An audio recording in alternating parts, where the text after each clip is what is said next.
Yep, I got you. Too loud, too... Okay. Nope, we're good. Okay. Thank you.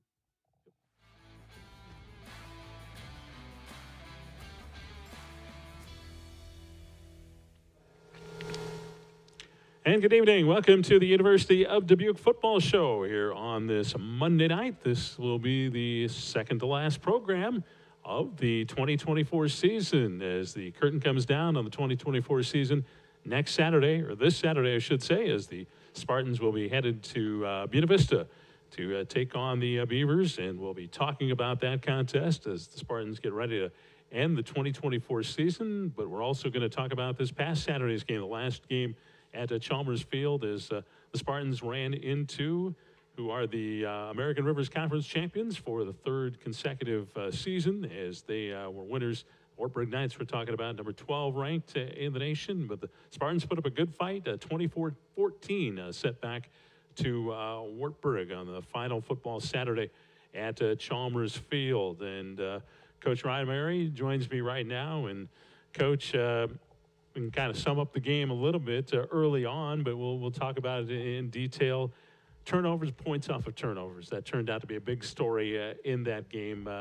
You ended up with 5, unfortunately, and the Knights capitalized on 2 of those for scores, and that turned out to be big in the ballgame. Yeah, you know, obviously you want to protect the football in any game that you play, and then when you're playing one of the top teams in the country, like, you can't afford to have those mistakes. And the margin of error is incredibly small, especially in these big games like this. And, we just had too many self-inflicted wounds to overcome, and they capitalized on those. And that was kind of the tale of the game. Played very well in stretches, though, of this game against a very formidable opponent in Wartburg. In fact, there was no scoring in the second half. Defensive battle in the second half as all the points were put up there in the first half of the ball game. And so I guess let's go through the first half there a little bit. One of those interceptions, very early interception, turned into a touchdown. But then your team, responding right back, and you had to be pleased with that, with a nice drive to get the touchdown. Yeah, I thought, in all three phases of the game, at certain points, we played really good. In fact, overall, outside of the turnovers, I thought our offense played outstanding. Joey Romberg got to start again this week with Ben being out with his concussion, and I thought he played a brilliant game. He had 3 picks that he threw, and those are learning experiences for him. But outside of that, he was playing lights out and made some huge plays for us to give us a chance. Our offensive line played maybe their best football game, protected really well for us. And our running backs did a great job out of the backfield. They had a number of catches and catching pitches or swing passes, and we did a great job blocking on the perimeter. Offensively all around, I thought we played a really good game. We just didn't protect the football very well. And then, as you mentioned, defensively, first half we relinquished some points, and some of that was because of turnovers. And then in the second half, they shut them out, and they gave us a chance, to climb back in the game. And unfortunately, we didn't respond offensively in getting into the end zone. But defensively, to shut a team out in the second half like them, that's pretty impressive. You talked about your run game also as part of your pass game, and vice versa. Some of the receivers with some short pass game that sort of was like a run game a little bit. And so you were able to do some things with that early on and sort of set some things up downfield a little bit deeper.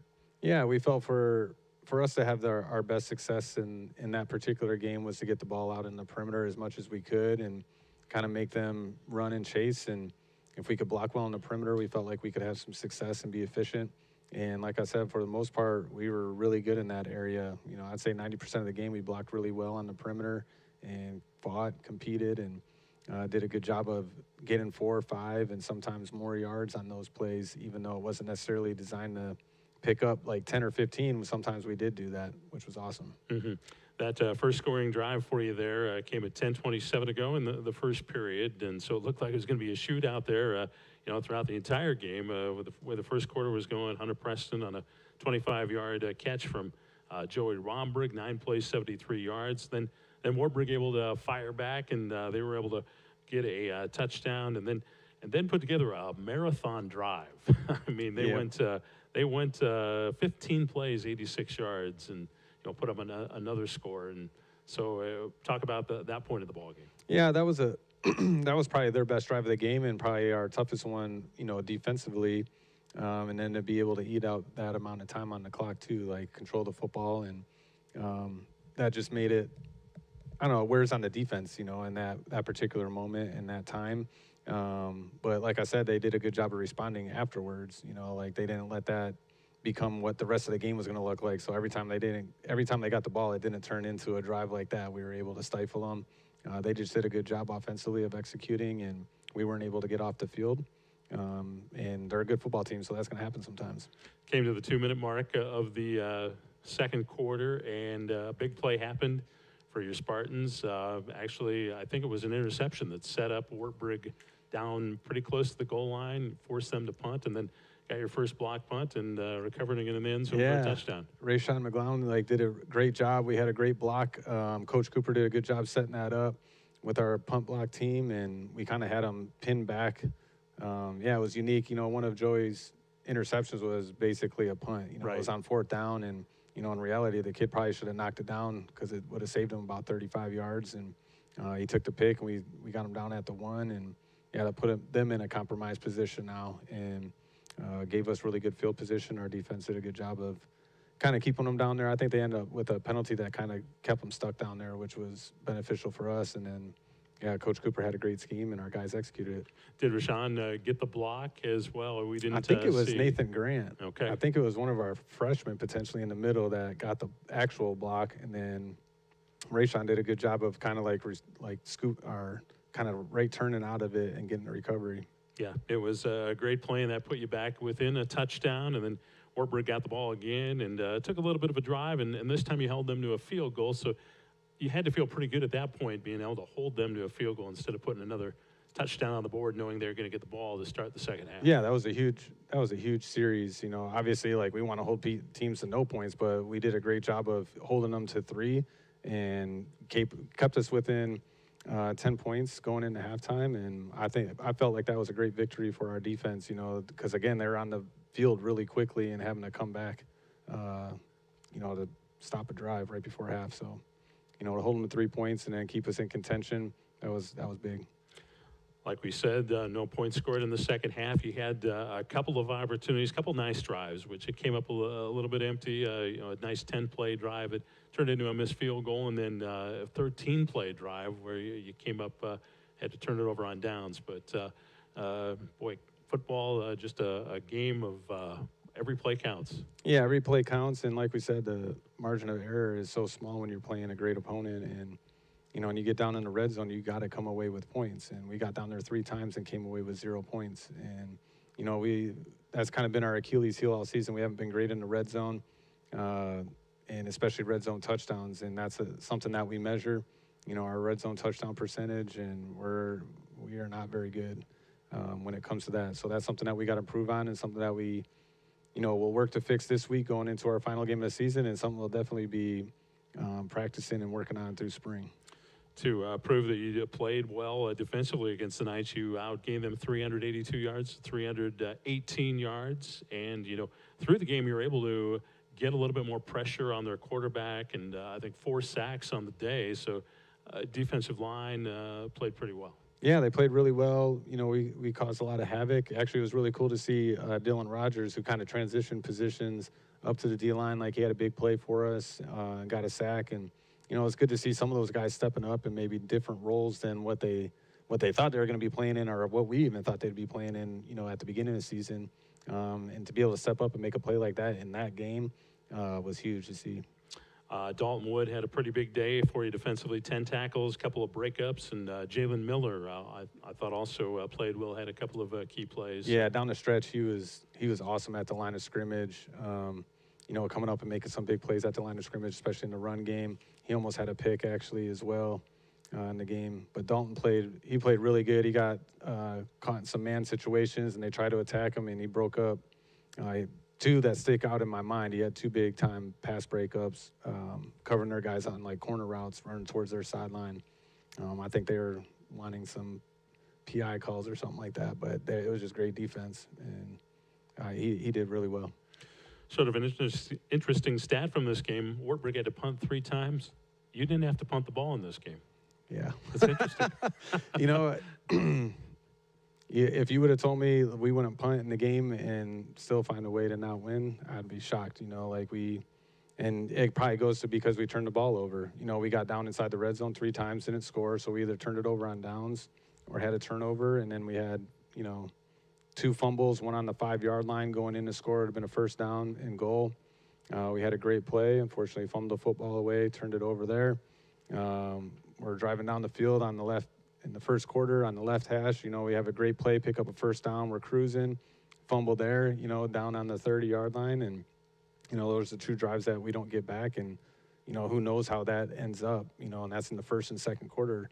You know, those things are happening. And, you know, we just self-inflicted wounds. So we didn't have to punt because of those things, I guess. So the final score ended up being 24-14, Wartburg winning over the University of Dubuque. Before we turn the page on the Wartburg game number 9 on the schedule, what else stood out, if there was anything we didn't cover that you wanted to make sure we mentioned? With our guys, you know, we talked about endurance all week. You know, you got to have, you think of endurance like running like an endurance athlete, but when you look at the duration of the season and what we're asking of our guys, you know, they've been working at this thing since last January. And then the season starts to get long, and you're playing a great opponent towards the end of the season. But in reality, like, we're wanting to play much longer than this even. and we can't get worn out mentally, physically, emotionally. So we focused on that, and I thought we saw our guys respond on Saturday. And you could say like there wasn't a lot to play for because there's not a championship at the end of it, but we treated it like it was one, and there was going to be a trophy at the end of it. And our guys freaking played their butts off. I couldn't be more proud of our players and our staff for the way that they competed on Saturday and all week leading up to the game. It was just awesome to see, and they never quit. They were relentless in their, what we were saying is relentless in our pursuit of perfection. And, we saw that on Saturday, I felt like. Wasn't the last game of the season, but the last game on Chalmers Field for a lot of your seniors, and that's always an emotional thing. Yeah, it was, it's really tough, and I feel like I've been with these guys for a really long time. I've only been with them for almost a year now, but I feel like I've been with them forever. And that's going to be the hardest thing, is seeing a lot of those guys go.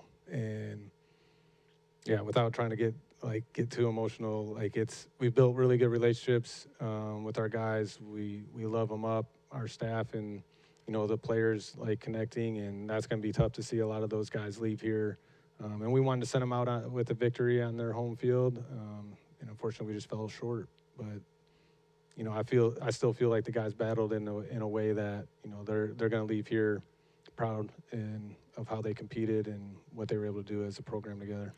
We're with head coach Ryan Myeri. This is the University of Dubuque football show here on this Monday night. In our assistant coach spotlight, Xavier Green, graduate assistant, is working with the defensive backs. He's going to join us on the program here a little bit later on, so we'll get a chance to meet Xavier, and we'll talk more with Coach Myeri here in just a moment about Game 10 on the schedule for the Spartans coming up this Saturday. They'll be in Storm Lake taking on Buena Vista, and we'll come back with more of the UD football show in just a moment.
Back on the University of Dubuque football show here on this Monday night. We're at Chalmers Field. Of course, it's dark in the background this time of year as we've gotten into November football.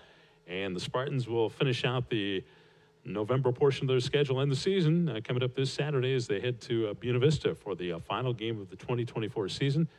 Coach, I have a hard time knowing that or believing I'm actually saying that, because it just seems like we sat down talking about the season opener. Yeah, it's gone by really quickly. It's kind of amazing. Yeah, just like before you know it, it's like you're working all this way to get to the game, to the season, and then it's gone. Yeah. And yeah, it's bittersweet. Like, and it's mostly bitter right now. I don't want it to be over. Yeah, no doubt about it. Well, you can put a good taste in your mouth sending this Spartan team out with a victory as you head to Buena Vista. With a win, you get to 500 on the season, 5-3 in league play, which is a good record in the American Rivers Conference any season. And, as we sort of talked about the importance of the seniors, their last game at Chalmers Field. But, what's the message to the team this week? What's been sort of what you've talked about as you prepare for this final week? Yeah, we have a vision here, and we keep every game and opportunity, practice, all that stuff is always in line with that vision. And so just because it's the last game of the season and some of these guys won't be on the team next year, like everything that we do is still for that vision, and it's going to set us up for what we're going to come do in the spring and the winter time. So we want to end off on a high note. we want to send our seniors out the right way, and we also want to propel us into this upcoming season with winter workouts. And so there's still a lot to play for, and for our guys to compete and continue to improve themselves as individual players, but also as a program. And we have kind of words of the week that we talk about, our focus points. This week we're talking about gratitude and being thankful for whatever it might be in your life. It could be something little, it could be something big, it could be a combination of all those things. It might be a person, it might be a thing. We thought that was especially important, with Veterans Day, and thinking about the people that are fighting for us right now, so we can actually sit here and have this conversation. To show some gratitude for that, and for the opportunities that we are still blessed with. Thanks for bringing that up. I should have mentioned that at the start of the program. Veterans in the audience, thanks so much for your service, and we do appreciate that. And that's an important point of emphasis here at the University of Dubuque with the ROTC program. And so again, thank you, veterans. You'll be headed to Storm Lake on Saturday, but Friday you'll be staying overnight, and it's going to be in the 50s. Are you going to bring your fishing rod to Storm Lake? I don't know. I'd bring mine if I was going along on the trip, I think. But I didn't think about that, but now that you bring it up, I'm pretty sure there'll be room under the bus for that. So, got to be some good Storm Lake. Yeah, I mean, it's right there. You can see it right from the football field. You might just move on over there. Maybe that's how I'll wake up in the morning, go over there Friday and fish. Night. Yeah, we can do it Friday night. So, no, it's exciting, to, go on the road, like we talked about with the Nebraska Wesleyan game, to be able to go on the road, do an overnight thing, and continue to build that camaraderie and that togetherness and brotherhood. And that's awesome to be able to do, even with it being the last game of the season, and just to spend some extra time together. And then, being 50 degrees at this point of the year up in Storm Lake that's a blessing. I know you said that you've coached in freezing rain there when you were at Central. That was last time I remember, actually, in 21, going there. It was sideways freezing rain come second quarter. So, yeah, I'll take the 50 I'll degrees. Take the 50 degrees. Well, let's talk a little bit about the opponent, Buena Vista. They're 2-5 in the ARC. Did get a win last week over Luther, so they're going to be pumped up, and they want to finish the season on a high note, just like you. So, sets up a good battle. But talk about Buena Vista. Yeah, so offensively, they got a really talented quarterback. I think he throws the ball really well. He's experienced. Same thing with their running back. He's got great experience, shifty guy, and they're going to be balanced in what they do, but they have the ability to do both, and they could go one way or the other depending on how the game's going or what they feel they need to do best. And they can distribute the ball around. Defensively, they're a quarter-based team, meaning they're pretty much matching up with guys, some man coverage, we've seen that for a couple weeks now. Outside of Wartburg and stuff, we played a lot. We've played some quarters coverage teams like Loris and Central.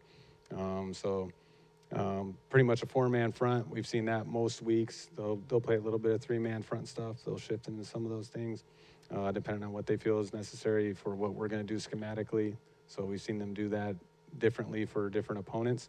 So we got to be prepared for a lot.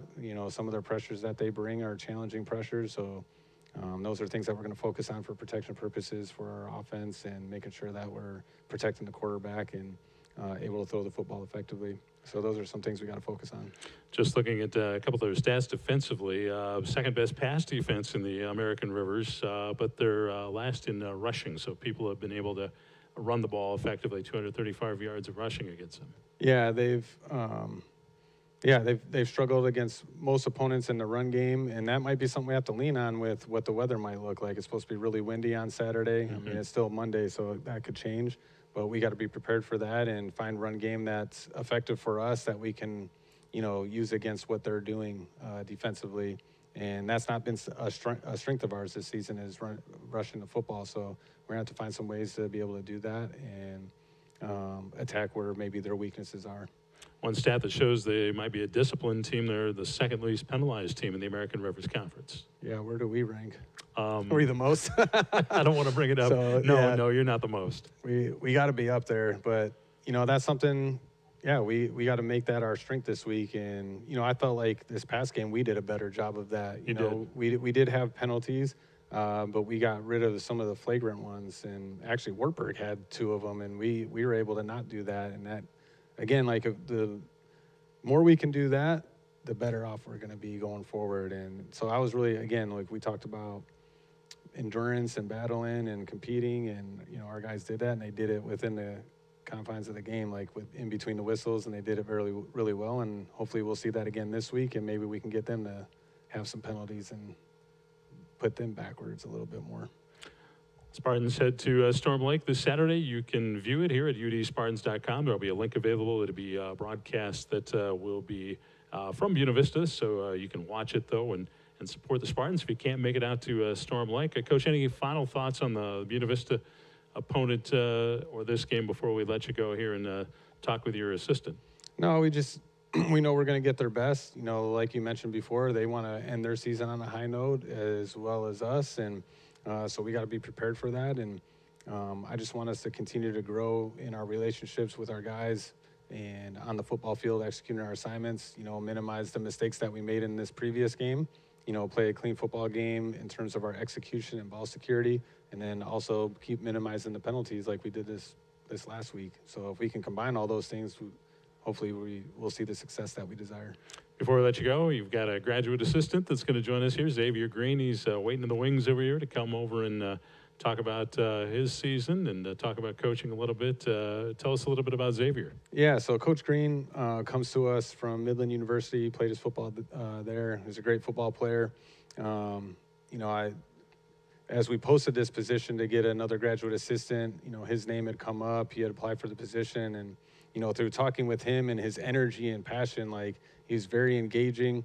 And then I had a chance to talk to his head football coach, and he had nothing but positive things to say. He wanted to actually keep him there if he could. And, I just felt right, in our conversations. And, through that and him getting here, he's been as advertised, if not better. So he's done a great job of leading our scout team with the scout team offense when they come over to help the defense. Like, he takes charge of that. He's built great relationships with our players, which is probably the most important thing to me with all of our coaches, is those connections that we have. And he's done a great job of that, and kind of just embracing living in a new area too.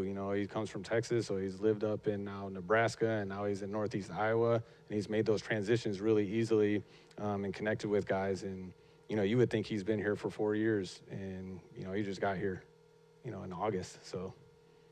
We'll look forward to meeting Xavier here in just a moment. Coach Myers, best of luck to your Spartans as you take on Buena Vista to finish out the season. We'll talk to you next Monday night here for a final time. Yeah, I appreciate it. I appreciate your coverage as always, Tim. You do a great job for us, and I just hope we finish the season the right way for everyone that's been connected to this program. All right, I hope so. That's head coach Ryan Myers joining us here on the UD Football Show. We'll come back and meet Xavier Green when we return.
And we're back in the final segment of our University of Dubuque football show for this week. We're to the assistant coach spotlight, and in the spotlight this week, Xavier Green, graduate assistant working with the defensive backs for the most part. And Xavier, great to have you come by and talk about your coaching.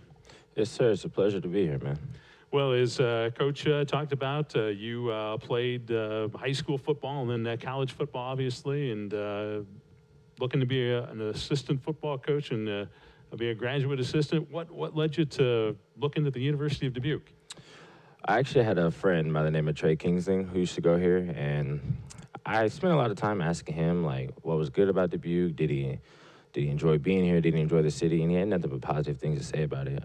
He sold me on the facilities like everybody else is sold on, and I mean, once I got here, I seen what he was talking about. They're one of a kind, best in the country as far as Division III, as far as I'm concerned. So everything he's told me is as advertised and even more. So I'm super proud of the decision I was able to make. Obviously, you've got a love for football, and that may be what drove you to be a football coach, wanted to be a football coach, have some experience at it. What else drove you to want to be a football coach?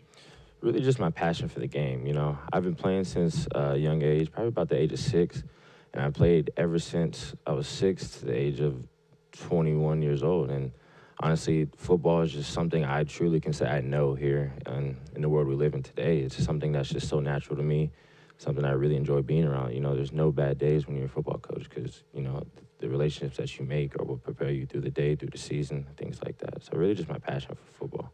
What was your position that you played in college? You know, I like to say athlete, but we'll boil it down just to linebacker. So that's what I play. So you're familiar on the defensive side of the ball. So working with the defensive backs came pretty naturally. So talk about the room of defensive backs that you've had a chance to work with this season. Yeah, so led by Coach Cooper, great coach, great details person, great communicator, great teacher, everything that you want in a coach. Just couldn't have anybody better as my mentor. So defensive backs room, you know, we're led by our seniors. We got some young guys, some young and upcoming talent. But, you know, we're a close-knit group. There's a lot of times in meetings where Coach Cooper will say something and guys will finish their sentences. So that lets you know that guys are locked in and, you know, we're all attentive to the game plan. And, you know, we're all trying to win and we all got the same common goal in mind. So it's a really close-knit group that just wants nothing but the best for each other and for themselves. From your vantage point, where have you really seen this group grow and improve as the season's gone along? Really, I definitely say in the communication. Something that we do, we over-communicate. Sometimes people may take it as maybe we're talking too much, but for us, over-communication is better than under-communication. So, you know, we always like to make sure that the message sent is received. So whether it's letting a guy know that you heard it, responding to a coach in a group chat, on the field, off the field, we're always preaching communication and over-communicating rather than under-communicating. So I definitely say communication. Xavier, it's been a pleasure meeting you, and best of luck to you as you continue your schooling here. You're coming to the University of Dubuque now to sports marketing, right? Yes, sir. Yes, sports management. Sports management, okay. All right. There's a difference there. Don't ask me what it is, but I know there is. Yes, sir. So, and you're from Houston, Texas, too. So how have you been acclimating to the climate here in Dubuque? Obviously, it's a lot different in Texas right now. It's probably a lot more humid, probably mid-70s. But, I mean, you don't really get used to the cold weather. You kind of just endure it. And I've really just, you know, seen that it's cold, put my warm weather clothes on and got outside. I mean, I can't change it, so no reason to complain about it. So I just, you know, roll with the punches and we just go outside when it's cold. We'll see if we can get a few snowstorms for you.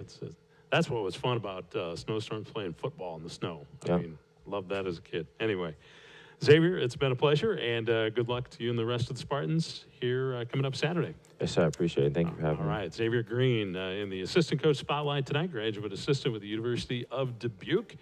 And this has been our UD football show. Don't forget the Spartans kick off at 1 o'clock this Saturday against Buena Vista. So you can follow the action here on udspartans.com. And then tune in next Monday night to hear from head coach Maya Erie about the last game of the season back here at 6 o'clock next Monday night for the UD football show.